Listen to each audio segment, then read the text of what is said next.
continue the video. So it's a brand new day, and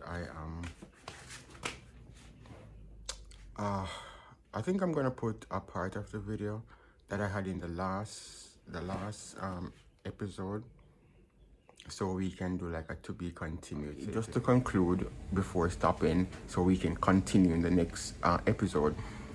It would have been me being diagnosed at 16, going to Chapelton Hospital for a diagnosis which I couldn't have been given because it was a clinic. So I was transferred to UWI. I got a UCAT to measure output and toxicity of urine. I then started peritoneal dialysis, which is putting a tube into my belly to get the fluid. That would have been my first minor operation because they have to make the incision. And I was still swollen. The peritoneal dialysis wasn't working, and I was in extreme pain. I was totally out of it. Now I would have been diagnosed with end-stage renal disease at KPH, and I started the first substitution treatment, which is peritoneal dialysis. However, that wasn't working for me. I had so much issues. So the doctor, they decided that they would try hemodialysis, but to do hemodialysis I would have to get a catheter. My instance, that was another surgery that I did. It was still considered a minor operation, even though I had to go to theater, because they were inserting the tube, the catheter, into my subclavian vein, which is to my neck. I still have the scar right here. That would allow them to be able to remove all the blood and filter it through the machine. So the machine would act just like the kidney. It has an artificial dialyzer, and the kidney does have a filtration system.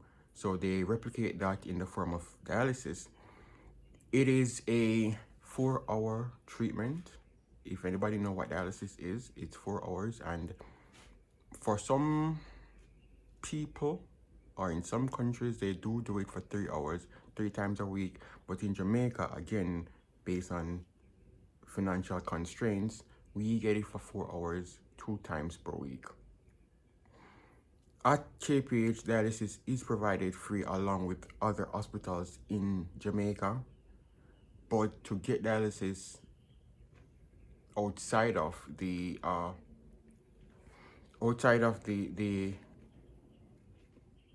public sector, you have to do it private, and it will cost you a pretty penny. I see treatments upwards of $15,000 per treatment, and mind you, you need it at least 2 times per week. So if it's running you $30,000 per week for 52 weeks per year, you see the financial burden that this will cost you. Nevertheless, if you get diagnosed with end-stage renal disease, it is a waiting list, and for you to be admitted to that waiting list, well, not admitted, because you will be automatically admitted if you are referred, but for you to be selected for treatment through the public sector, somebody in the public sector has to die. And it's crazy to think that someone has to die for someone to live, and persons don't even know about that part of this world, or Jamaica. Jamaica. But let's get back to me. Let's not stray too far and ramble all about. I keep looking through the window because somebody's passing, but that's cool. But anyways, what happened now when I did the catheter?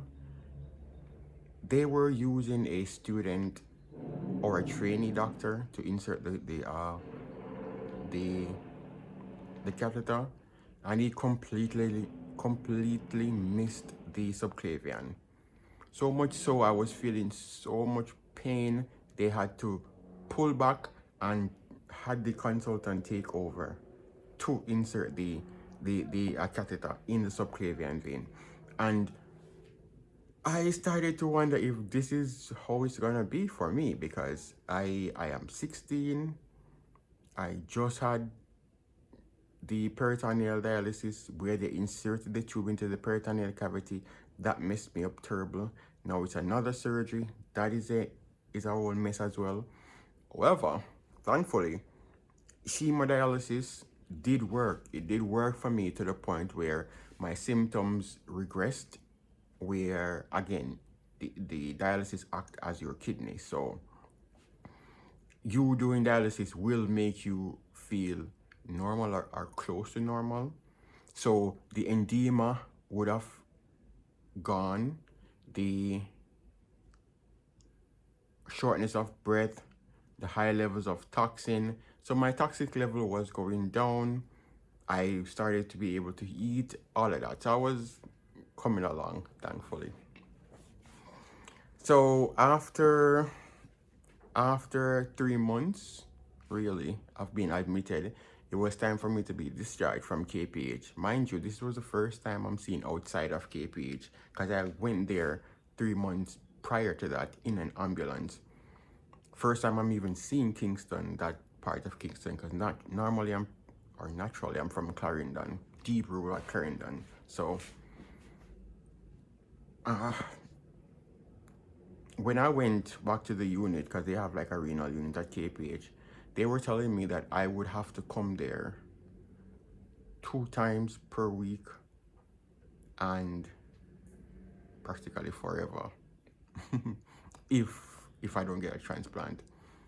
And I'm like, this is crazy, because I thought that getting sick, I would like get sick, then I'll get better, and that would be it. Like I would do the time being sick, but now to realize that it's gonna be like a long-term thing, and then that's when I realized that the difference between acute kidney failure to chronic. So I am chronic, so it's forever. The kidneys aren't working, and they will never come back. And that's another issue that persons fail to understand, that a failing kidney is permanent, is like dead. You cannot raise the dead. So if the kidneys fail, they have to be transplanted, or you do the substitution treatment, which is dialysis. But back then, when I heard that I would have to be doing that, I had to go back to school, like sixth form. So I was doing 2 treatments per week. I was on Monday, Thursday. That's a shift that I got at the hospital. And I was going to school for the other days, which is Tuesdays, Thursdays, and Fridays. So 3 days for school, 2 days for hospital. But I did pass my CAPE subjects. I moved from that and I went to Stony Hill Heart Academy, where I did system administration and computer repairs. I did pass that also while going to KPH. So I would have done sixth form and Stony Hill with renal failure, but I didn't. I was in onset renal failure during 6 years, but I still managed to pass all CXC. I did 9 CAPE. I did 4 CAPE and 2 courses in system administration and computer repairs. And from that, I would have moved to Maxi Department Stores, where I was doing website and social media coordination. Around that age, I was about 19. So I would have shown you from 16 getting renal failure to 19 starting work, completing my studies, and starting employment. However, it wasn't as easy as it sounds, because when I started to work at Maxi, I would have to leave 12 o'clock like on a Wednesday to go to Kingston for dialysis, and then on Saturday it's dialysis again. Because I told you, from 16 I've been going to the hospital 2 times per week, every week. So it was a bit difficult, and I didn't think that I was being compensated enough at Maxi Department Stores. And it's like most jobs in Jamaica, because I just read like a study where they're saying that Jamaica have like the lowest average salary for employees, and it's true. Like many of these business, no matter the position, it doesn't carry a very high salary in comparison to the rest of the Caribbean or even other countries of that sort. So I didn't feel I was being compensated. And plus, I was traveling from where I lived in Clarendon, which was way up in the hills, a place called Beckford Crawl, to Mapen. That was draining. So I decided I wanted a change. And back then, 2019, call center was off the rise. Like a lot of person was moving towards that, saying that it pays a lot, blah, blah, blah. So I decided that I'm going to make that change. I tried for many interviews, and not because of qualification or my competence, but because of the lack of flexibility that I had, meaning I have to go back to KPH. It always dawned on me that I'll never be able to really function in a normal workforce based on the fact that I would not be that flexible, because it's either it's not work or dialysis, then whatever else, because I have to stay alive. I literally live off of a machine. But after making several attempts, several different call centers, I did get through to Conduent. And I get through in the sense that I could have left. No, they didn't go like on a Saturday or a Sunday. It was Monday to Friday. And you do get a day off. So with that, I got a shift that they accommodated my issue or my sickness. So I did get day off on my scheduled days for dialysis, up to the point, because I stayed there for like 6 years, where I started to do a 10-hour shift, which means I only work for 4 days for the week at 10 hours per interval. Because by law, you have to work 8 hours. Well, not necessarily 8 hours, but 40 hours for the week. Anything over that is overtime. So that was good. That was good. The pay was also above what I was earning. So then I made a move from where I was living, because I started renting in Mapen, because I could not take the trip back to where I originally came from. But I made like a trip. I made a move to Mapen where I was renting, but that in itself was hard again, because I had to be going from KPH to Clarendon. After work, I would be leaving Kingston 8, 9 o'clock, 10 o'clock in the nights. Mind you, there is a bus park at Darling Street, if anybody knows Kingston. It closes those hours that I'm leaving. So I would have to take like a market bus with the market people through Spanish Town, through Old Harbor to Mapen in the middle of the night. Then go home, then go to work for the next day. It was draining. Mind you, I had renal failure. I was just coming off the machine. So imagine how I feel to have all my blood released for 4 hours, take 2-3 hours of transportation home, then back to work for like a 10-hour shift in a call center environment. It was pretty hard. It was pretty difficult. So I decided I'm going to move again. And that's when I found a place off Malines Road called Dumbarton. And that's where I lived for a short while also, because it was closer, and they have like a staff bus that you could like just walk into Tree, take the staff bus. But then Conduent, it wasn't Conduent, it was Xerox, and it was around Wharf off Newport West. But let's not drift into all of those stuff, because I told you that I'm telling you about my medical history, but I'm giving you a whole life lesson. So when I got the catheter and it was working, it was a mess. If anybody knows about a catheter, I didn't put in a permanent catheter because I didn't feel that was, well, I didn't, but they were advising me not to. But temporary catheters are prone to infections, and I faced it. I had to be using Bactri brand practically every treatment. The catheter, they had to anchor it to your chest with sutures, and it will tear because I was still an active young man. I was playing football. When I get wet in the rain, it was a mess. It was really a mess. So I couldn't wait for it to be removed. But to remove the catheter, you'll need a port or an access, as they call it, for dialysis. That's when I did a surgery.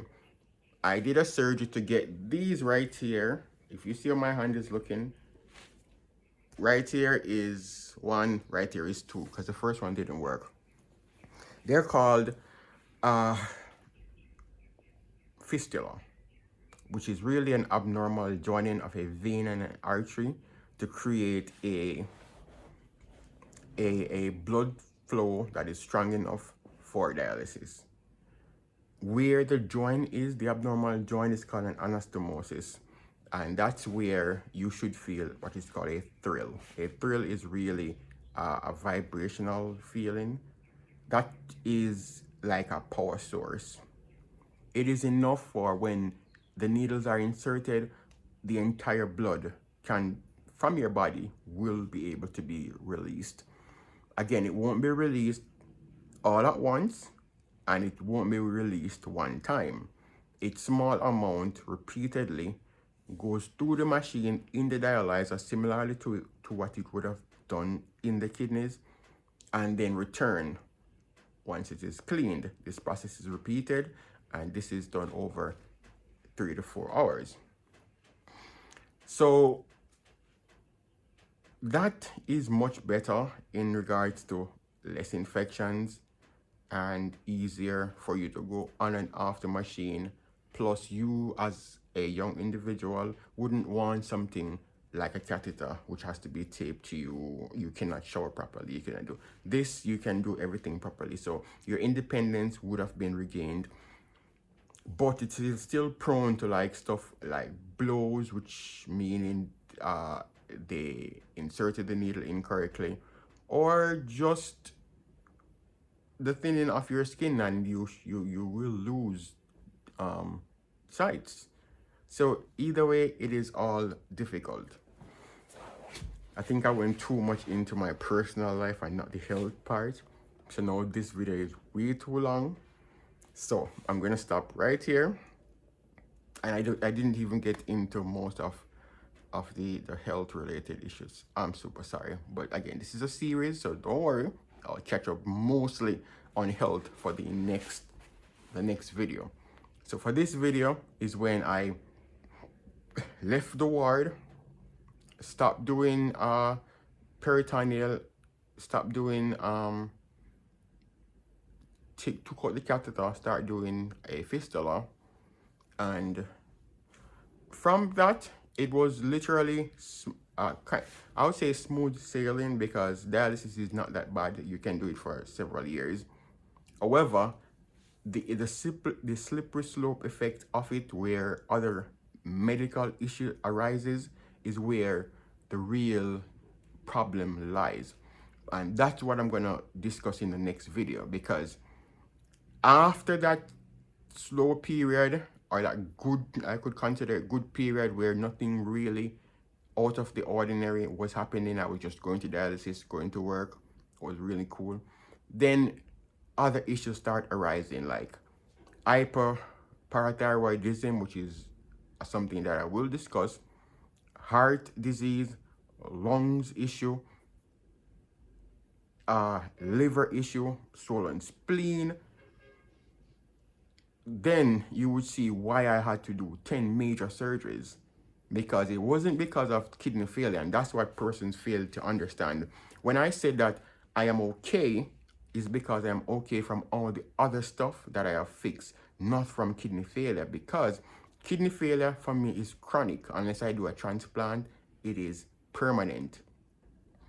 Semi-permanent, because as you know, you have the opportunity of doing it, I have the possibility of doing a transplant. But the other stuff that comes with kidney failure is what we have to talk about. And the fact that I did a full open heart surgery, Why would I do that? And that doesn't relate to kidney failure. But in the next video, because we're at 20 minutes, I will pick up with you. Thank you so much for watching. Thank you for staying on the journey. I want you to listen, understand, and I want you to ask all the comments. I want you to ask all the questions in the comment section so I can answer you while we prepare for the next video and for me to explain from my point of view all the other stuff that happened. Share, subscribe, and I'll see you.